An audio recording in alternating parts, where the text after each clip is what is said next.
Hello guys, welcome back to another episode of Kusina Ni Abe.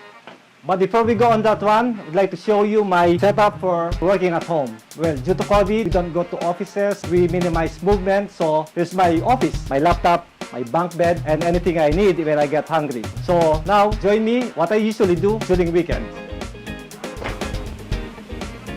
Well, this is what I usually do every weekend. I do biking with my friends, with Team Tumbling. Shout out to Team Tumbling and to Santa Cruz, my sponsor.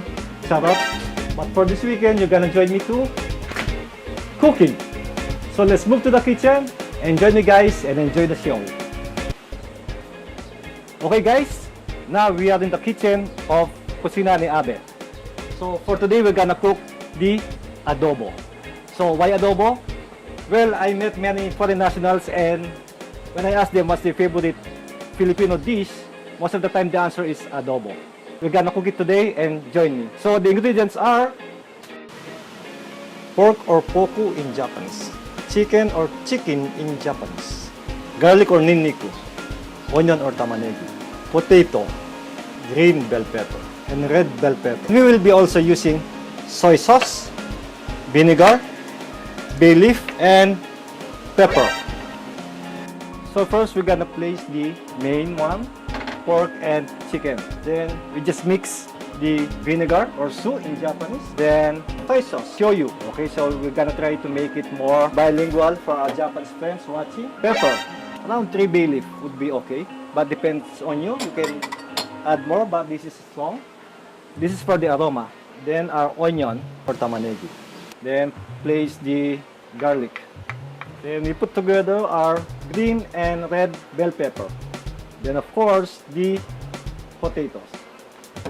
Now we mix them together, making sure everything is evenly distributed so we have an even taste when it's cooked.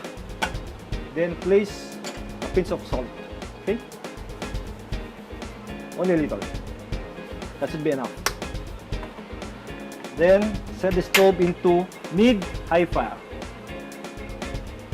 Chubi to kohi no aida gurai desu ne. Okay, so I just mentioned in Japanese the between mid to high fire. Okay? Then leave it for a few minutes, maybe 20, and to make it boil and keep it simmer. So once it boiled, we just simmer it and low fire for another 10 minutes. So I'll be back to you guys once we're on the simmer period. So we're gonna check it later. Okay, so just check it from time to time once it's boiled. So the meat, pork, and chicken, and everything would be cooked evenly.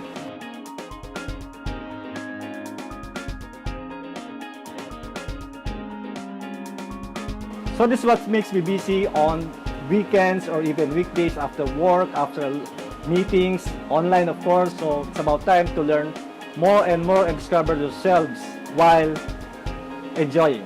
Thank you for watching. Hope you enjoy our menu for today. And don't forget to subscribe and comment below if you have any requests for our next recipe.